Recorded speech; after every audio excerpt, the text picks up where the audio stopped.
আসেন বাপেরা বিদায় নেব। বিদায় নিবার আগে বলে দিয়ে যায় আল্লাহ নবী যা করেছে আমাদেরকে করতে হবে, আল্লাহ নবী যা নিষেধ করেছে আমাদেরকে ছেড়ে দিতে হবে। তাই যুবকদেরকে বলি, বিবাহ যারা করবে নবী পাকের সুন্নাত অনুযায়ী করবে, কোনো নারীর বাবার কাছ থেকে ফুল নেবে না। এ যুবকেরা, তরুণেরা, বাপেরা, উপরন্তু তুমি নিজে ওই নারীর সম্মানের জন্য দেনমোহর দেবে, তার মূল্যর জন্য টাকা দেবে, তাকে ইজ্জতের জন্য তা খুশি করে দেবে। এই যুবকেরা, তরুণেরা, বাপেরা, তাকে নিয়ে আসবে, নিজের ঘরটা সুন্দর করে সাজিয়ে রাখবে। কেননা তোমার জন্য এখন দায়িত্ব তাকে নিতে হবে। একটা স্বামীর দায়িত্ব হলো তার স্ত্রীর ভরণ পোষণের দায়িত্ব নিতে হবে, তার খাওয়া দাওয়া, তার থাকা, তার জীবনের সমস্ত দায়িত্ব নিতে হবে। এই যুবকেরা যদি নিতে না পারো, কিয়ামতের দিনে মহান স্রষ্টা আল্লাহর কাছে কিন্তু জবাব দিতে হবে। মনে করো না তোমার ঘরের স্ত্রী তোমার ঘরের চাকরানি, না না না, আল্লাহ পাক তারও মর্যাদা দিয়েছে। আর নারীরা মনে রেখে দিও, তোমার যে অভিভাবক গার্জেন হলো পুরুষ, ওই যে তোমার স্বামী, মহান স্রষ্টার সিস্টেম এটা। তাই স্বামীকে সম্মান করবে, পেয়ার করবে, তার সুখে দুঃখে সাথ দেবে, তাকে উৎসাহিত করবে, তাকে ছোট করে দেবে না। তার মনটা খারাপ হয়ে যাবে, সে তো তোমার জন্যই বাইরে ছুটে ছুটে কাজ করে, দিন রাত খেটে খেটে খেটে খেটে তোমার মুখে খাবার তুলে দেয়। সে নিজে কম দামি কাপড় কেনে, তোমাকে দামি দামি কাপড় দেয়। সে নিজেই বকরাই দে, ভালো জিনিস নেয় না, কিন্তু তোমার গলাতে সোনার হার বানিয়ে দেয়। কোনোবারে যদি তোমার স্বামীর ইনকামটা কম হয়ে যায় বা কোনো কাজ যদি ঠিক মতো করতে ভুল হয়ে যায়, তুমি তোমার স্বামীকে উৎসাহিত করো, চিন্তা করবেন না আমি আপনার পাশে আছি, মন খারাপ করবেন না, আপনি আগিয়ে চলুন, আজ হয়নি কাল হবে। এতে আপনার স্বামী আপনাকে আরো বেশি ভালোবাসবে, সংসারটা সুন্দরভাবে চলতে থাকবে। সংসারে যদি শান্তি না থাকে, পৃথিবীর কোনো জায়গাতে শান্তি পাবেন না। আর সংসার যদি শান্তি থাকে, পৃথিবীর সমস্ত বাধাকে, পাহাড় হলো পাহাড়কে ভেঙে আগিয়ে যাওয়াটা প্রতিটা পুরুষের জন্য সম্ভব।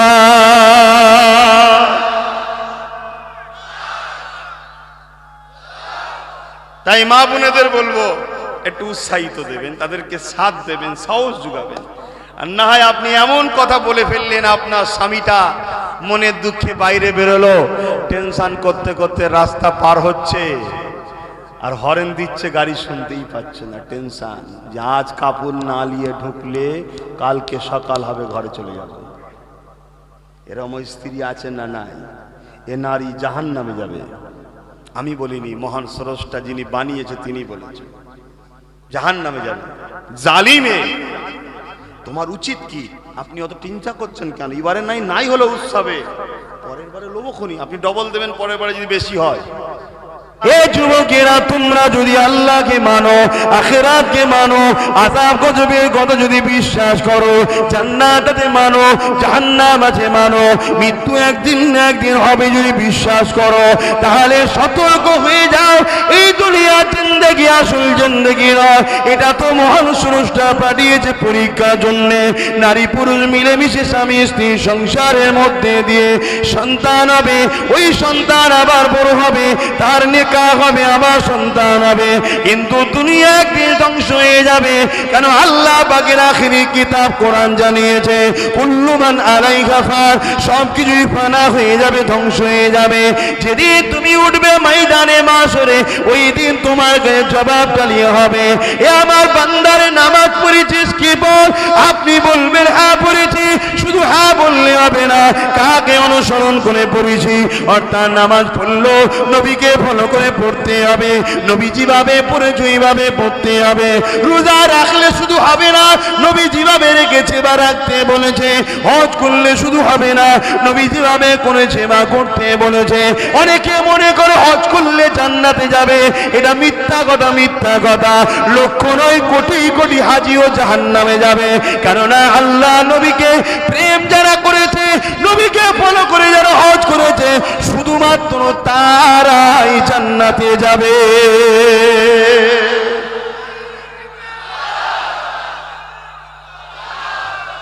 বাপেরা বিদায় নিয়ে যাচ্ছি, জন্মেছি যখন মরবো একদিন, কিভাবে মরবো আমি জানি না, আল্লাহ যেভাবে রেখেছে ওইভাবেই মরবো। তবে মরতে আমি রাজি আছি, অন্যায় সাথ দিতে আমি রাজি নয়, মার আমি খেতে রাজি আছি, জুলুম করতে আমি রাজি নয়, মারতে আমি মরতে আমি রাজি আছি, মিথ্যা সাথ দিতে রাজি নয়। এই যুবকেরা, তরুণেরা, বাপেরা, প্রয়োজন হলে অন্যায়ের বিরুদ্ধে লড়তে আমি রাজি আছি, কিন্তু ন্যায়ের এমন করে অন্যায় পাশে দাঁড়াতে রাজি নয়। এ যুবকেরা, তরুণেরা, বাপেরা, আল্লাহ নবী, নূর নবী, দয়া নবী যেভাবে চলেছে আমাদেরকে জীবন যাপন ভাবে করতে হবে। যারা সংসার করবেন, বিবাহ করবেন, আল্লাহ নবী যেভাবে করেছে সংসার জীবন যাপন ওইভাবে করতে হবে। একটা কথা মনে পড়ে গেছে, একটু বলি শোনেন। সবাই বলুন, পৃথিবীর বুকে কোন পুরুষগুলো উত্তম পুরুষ? বলুন, পৃথিবীর বুকে কোন পুরুষগুলো উত্তম পুরুষ? বলতে পারছেন না? যাদের সার্টিফিকেট তাদের বিবিরা দেয় যে আমার স্বামী ভালো, সে হলো উত্তম পুরুষ। জোরে বলুন, আর একটু জোরে বলবেন না? তাহলে আমরা যতই লাপাই, আমাদের সার্টিফিকেট কার কাছে? চাচা, চাচি আছে তো? সার্টিফিকেট কি দিয়েছে, ভালো না খারাপ? ব্যাস, আপনি উত্তম পুরুষ। হাসি নয়, একদম পারফেক্ট কথা। আমি আব্বাস সিদ্দিক পীরের ছেলে, আমার স্ত্রী যদি বলে আপনি ভালো নয়, তো আমি ভালো নয়। ইসলাম এটা, এটা ইসলাম। আর পৃথিবীর বুকে একটা মানুষ সবার কাছে ভালো হতে পারে, স্ত্রীর কাছে ভালো হওয়াটা দম থাকা দরকার। কি? হ্যাঁ, ও যতই দাও যেন মনে হয় কিছুই দেওয়া হয়নি। এতদিন ঘর করলাম, কোনোদিন আমাকে একটা ভালো শাড়ি দিলে না, এই ঈদেই হয়তো দুটো দিয়েছে। আমার মা বোনেরা ভুল বুঝবেন না, যারা আল্লাহর প্রেমিক নারী আছে তারা স্বামী না দিলেও বলে আমার স্বামী অনেক দেয়। ঠিক না বে ঠিক? হ্যাঁ, আমি সবাইকে তুলনা করছি না, কিন্তু আমি বুঝাতে চাইছি এটা একটা পুরুষ যদি তার স্ত্রীর কাছে বলে যে ভালো, জানতে হবে বাইরের সবার কাছে ভালো হতে পারে। ঠিক না বে ঠিক গো? হ্যাঁ, আল্লাহর রসুলের ইসলাম দেখুন নারীদেরকে কত মর্যাদা দিয়েছে। আমি তো হজ করতে করতে 4:30 পারে চলে গেছে। তাহলে লাইফে আমাদের যা কিছু করব ফলো কাকে করব? জোরে বলুন, রসুলকে। ঠিক না বেটি? বাপেরা, নওজওয়ানেরা, এক কথাই বলে দিই, পৃথিবীর জমিনে দুটো দল আছে। একটা দল ইবলিস শয়তানের, আর একটা দল রাসূল পাক সাল্লাল্লাহু আলাইহি ওয়াসাল্লামের। এ যুবকেরা, তরুণেরা, বাপেরা, আপনারা কোন দলে থাকতে চান একটু বলুন। কিছু লোক তো চালাক, বলছে আমরা দু দলেই থাকবো। এই আছে না নাই? এই গো, শুনছুনি? আমি কি জিজ্ঞেস করলাম? সারা রাস্তা তো গাড়ির কান ঝাড়তে ঝাড়তে এলে, বলো কি জিজ্ঞেস করি? এইরকম শুনলে তাহলে তো ঝগড়া হবেই। বলেন, পৃথিবীতে এরকম লোক আছে না নাই যে আমি দু দলেই থাকবো? হ্যাঁ, আছে। মুখে বলে নবীর দলে, আখলাকে কাজে চলন ইবলিসের দলে। এ যুবকেরা কি করে বুঝবেন? বলে ইসলাম যেগুলো নিষেধ করেছে ওইগুলোকে তারা পছন্দ করে বলে, কিন্তু সেগুলো তারা খায় না, করে না, কিন্তু যারা করে তাদেরকে সাপোর্টও করে। আছে না নাই? নামাজ পড়ার বেলায় নবীর দলে, রোজা রাখার বেলায় নবীর দলে, হজ করার বেলায় নবীর দলে, মাহফিলে থাকার বেলায় নবীর দলে। এই দুনিয়ায় নারীদের যে পনের অত্যাচার চলছে এটাকে বন্ধ করা দরকার। তখন বলে আমি নবীর দিকে নয়, আমি ইবলিসের দিকে। এই ইবলিসের দল যারা পণকে চালিয়ে রেখেছে তখন তাদেরকে তারা সাপোর্ট করে। এই সমাজে এরকম লোক আছে না নাই? ইসলাম মদকে হারাম করেছে, কেননা মদের জন্য মানুষের মানুষত্ব হারিয়ে যায়। আজকে দিনে ভারতের বুকে সব থেকে বেশি ক্রাইম হচ্ছে মদের কারণে। আজকে দিনে সব থেকে বেশি নারী তালাক হয়ে যাচ্ছে বা সংসারে ডিভোর্স হয়ে যাচ্ছে মদের কারণে। আজকে দিনে নারীরা বেশি অত্যাচারিত হচ্ছে মদের কারণে। প্রতিটা বাড়িতে মার খাচ্ছে মদের কারণ, মদের কারণ, মদের কারণ। এই মদকে ইসলাম হারাম করে দিয়েছে 1400 বছর আগে। কেননা মদ মানুষের মানুষত্ব যেমন হারিয়ে ফেলে, মদ মানুষের লিভারকে নষ্ট করে দেয়, মদ মানুষের সৌন্দর্যকে নষ্ট করে দেয়, মদ মানুষের কিডনিকে নষ্ট করে যায়। সব থেকে বড় কথা, মদ মানুষের যৌবন শক্তিকে হারিয়ে ফেলে। যখন খাবেন 2, 4, 5 দিন বড় মজা লাগবে, তারপরে কিন্তু যৌবন শক্তি যেটা ওইটাকে মদ নষ্ট করে দেয়। এই জন্য মানুষের জন্য যেটা ক্ষতি, ইসলাম সেটাকে হারাম করে দিয়েছে।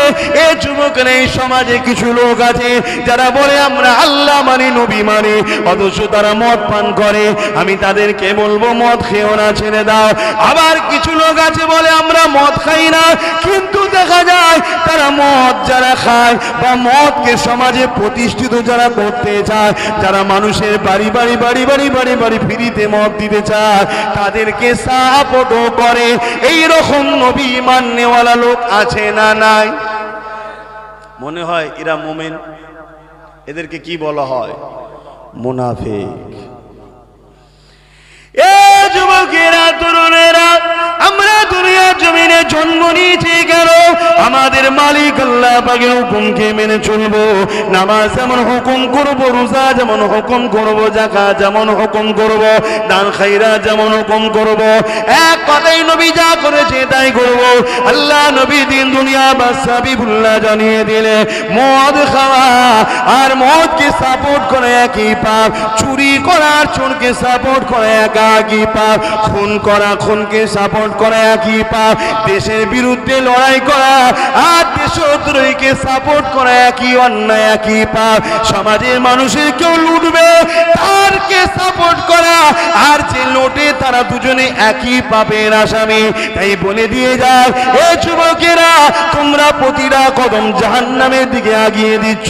তোমরা বুঝতে পারছো না এই সমাজের মধ্যে দুটো জিনিস আছে, একটা হলো হকল্লাহ, আল্লাহ পাকের হক, আর একটা হলো বান্দার হক। আল্লাহর হকে যদি ভুল হয়ে যায়, আল্লাহ পাকের কাছে কাঁদলে মাফ হয়ে যাবে। যেমন নামাজ আল্লাহর হক, যদি কম হয়ে যায় কাঁদলে মাফ করে দেবে।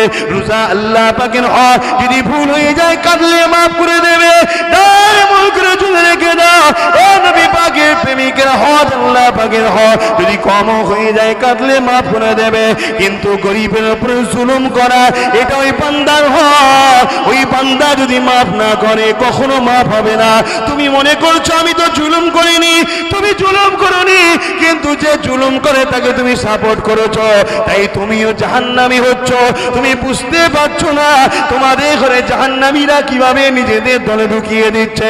এই সমাজে কেউ মদকে প্রতিষ্ঠিত করলো, ভালো ভালো লোকগুলো মাতাল হয়ে যাচ্ছে।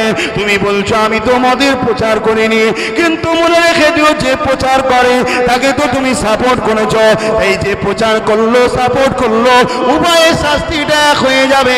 এই সমাজে কেউ চুরি করলো আর তুমি বললে আমি তো চুরি করিনি, মনে রেখে দিও চোরের শাস্তি যেমন হবে, তুমি সাপোর্ট করার জন্য তোমার শাস্তি হবে।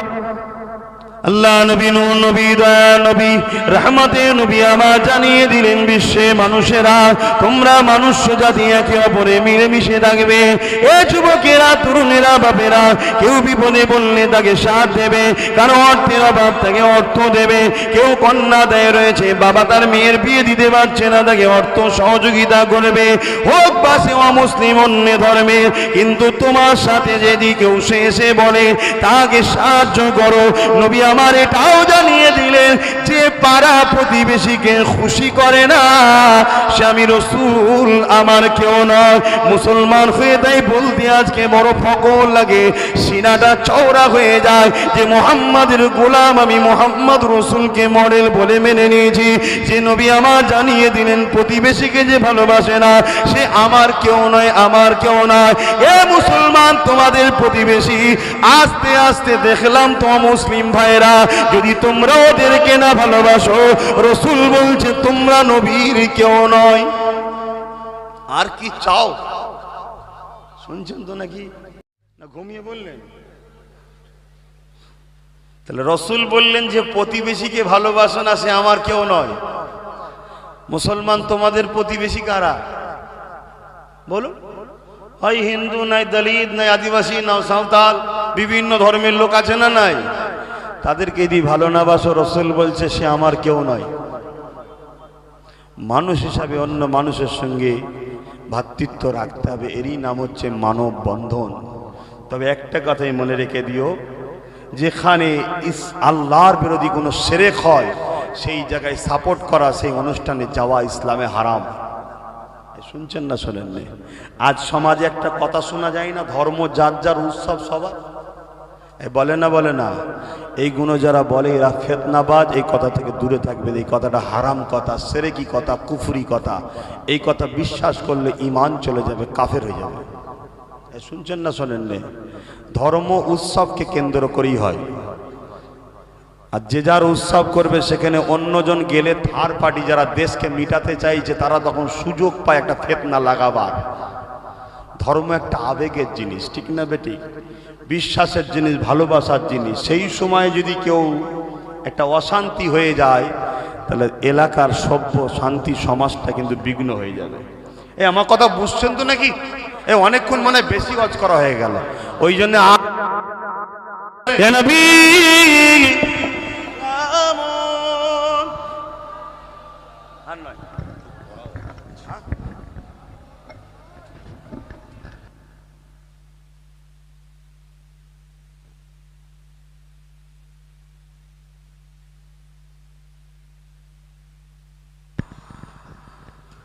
طلع البدر علينا من شريعة الوداع وجب الشكر علينا ما دعا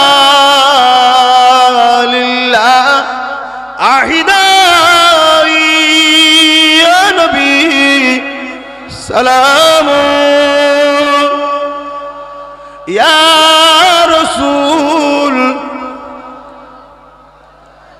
يا حبيب سلام।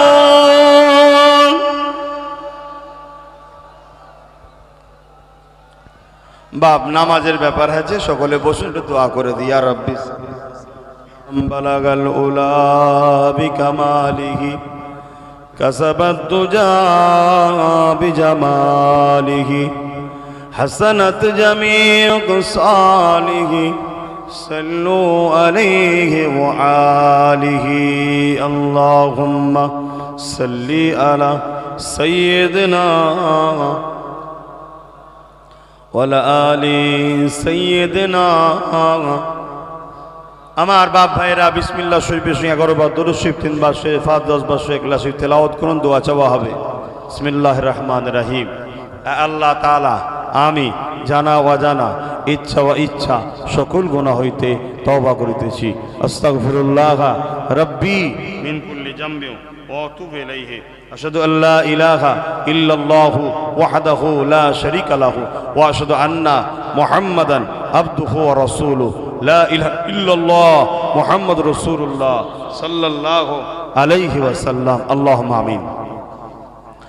আয় আল্লাহ, যা কিছু বলালেন বললাম, বলার আমাদের ভুল ভ্রান্তি হলে মাফ করে দিন, রহমত করে দয়া মাঝ দিকে সব দিয়ে থাকেন সর্বপদে সওয়াব।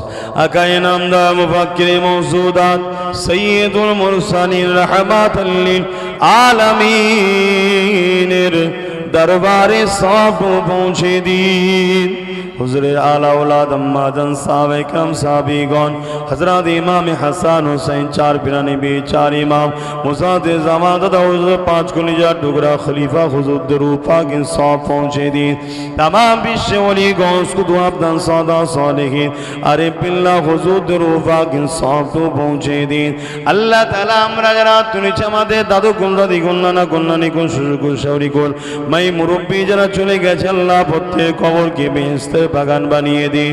যারা বেঁচে আছে আল্লাহ আমাদের প্রত্যেকের হায়াত দারাজ করুন আল্লাহ, আমাদের হায়াত দারাজ করুন, সংসারে শান্তি দেন, ছেলে বলে বাপ মা স্বামী স্ত্রী মিলে মিশে থাকা তৌফিক দেন, অভাবকে দূর করে দিন আল্লাহ। আমাদের প্রত্যেকের রুজিতে ব্যবসা বাণিজ্যে বরকত দেবে, যারা বেকার আছে রুজির রাস্তা বার করে দেবে, যারা বিমারি আছে বিমারকে শেফা করে দেবে।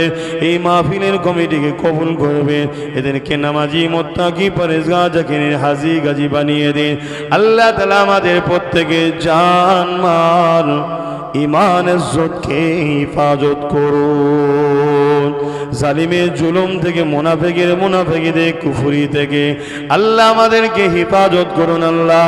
আল্লাহ আপনি আমাদের উপরে দয়া করুন আল্লাহ। আল্লাহ আপনি আমাদেরকে মুস্তাফা জানের রহমতের সুন্নাত অনুযায়ী নিজেদের জীবনকে গড়ার তৌফিক দিন আল্লাহ। দয়া করে মেহেরবানি করে আমার মাতৃভূমি, এটা আমার ভারতবর্ষ, আমার দেশ, আমার মাতৃভূমি, এই দেশকে যারা বিক্রি করে ফেলছে তাদের হাত থেকে দেশকে হেফাজত করুন। এই দেশের ভেতরের বাইরে দুশ্মনের হাত থেকে দেশকে হেফাজত করুন। দেশের সেনাবাহিনীদের জানমাল ইমান জানমাল তাদেরকে সুস্থ রাখুন, তাদের পরিবার বাচ্চাদেরকে সুস্থ রাখুন। তারা আমাদের জন্য পাহারা দিচ্ছে আল্লাহ, তাদের জন্য আমরা দোয়া করি, তাদের জানমাল তাদেরকে নিরাপদ, তাদের সুস্থ রাখুন। আমাদের মালিক আল্লাহ আপনার গায়ে দোয়া করি, আমার দেশের প্রশাসন বন্ধু যারা রয়েছে, আমার রাজ্যের এবং আমার দেশের যারা রাজ্যে এবং দেশের মানুষের নিরাপদের জন্য রয়েছে, যারা প্রকৃত প্রশাসন কোনো দলদাস নয়, তাদের জন্য দোয়া করি, তাদেরকে আপনি সুস্থ রাখুন, ভালো রাখুন।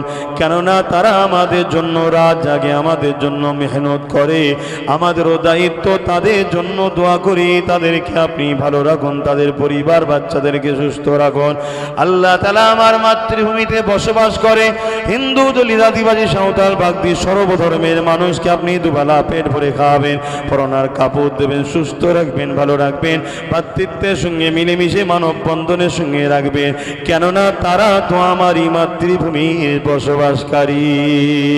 আয় আল্লাহ দয়াময় দয়া করে খাস করে বিশ্বের মুমিন মুমিনা ইমানদার নরনারীদের জানমাল হেফাজত করুন আল্লাহ। আমার বাংলার মুমিন মুমিনাদের জানমাল হেফাজত করুন, আমার দাদা পীরের সিলসিলা মুরিদ মুরিদনীদের জানমাল হেফাজত করুন আল্লাহ। দয়াময় দয়া করে জালিমদের জুলুম থেকে আল্লাহ আপনি আমাদের হেফাজত করুন আল্লাহ তাআলা। খাস করে আমার ছোট ভাইয়ের উপরে আপনি দয়া করুন, ওকে আরো বড় কামিয়াবি দেবেন। একদিন বাংলার সর্বধর্মের গরিব মানুষের চোখের পানি মোছার জন্য, মানুষের অধিকারের জন্য, দেশের জন্য আল্লাহ ওকে অনেক বড় পদের আসনে বসিয়ে দেবে। আয় আল্লাহ হাবিবের খাতির রহমত করে দয়া করুন আল্লাহ। আমার জন্য কি চাই? এতটুকু চাই, খোদা ন্যায়ের সঙ্গে সত্যের সঙ্গে সর্বসময় যতক্ষণ নিঃশ্বাস চলবে জবানকে আপনি চলার ক্ষমতা দেবেন। যারা দুশ্মনী করছে হেদায়েত করুন আল্লাহ। হেদায়েত যদি কপালে না থাকে আল্লাহ, আল্লাহ আপনি হকের রাস্তাকে বাড়িয়ে দেন, জালিমের রাস্তাকে ছোট করে দেন আল্লাহ। জানি আল্লাহ দুনিয়া শেষের দিকে, তথাপি আল্লাহ আমাদের সময় কিছু কামিয়াবি দিন আল্লাহ। পীর আবু বকর সিদ্দিক নলেশ্বরীকে কবুল করুন, নলেশ্বরীর দাতাদের দানকে কবুল করুন। আমিন আমিন আমিন। দোয়া শেষ করার আগে আল্লাহ আমার প্রতিটা মা বোনেদের জন্য দোয়া করি, পর্দা আপনার ফরজ পর্দার সাথে থেকে ইজ্জতপুর হিফাজত করে আপনার দাসত্ব করে আল্লাহ সুখে সংসার নসিব তাদের করে দেবেন, পরকালে একসাথে জান্নাত থাকা তৌফিক দেবে। আলহামদুলিল্লাহি রাব্বিল আলামিন সুম্মা আমিন। বারহাক্কান মাদিলা ইলাহা ইল্লাল্লাহু মুহাম্মাদুর রাসূলুল্লাহ।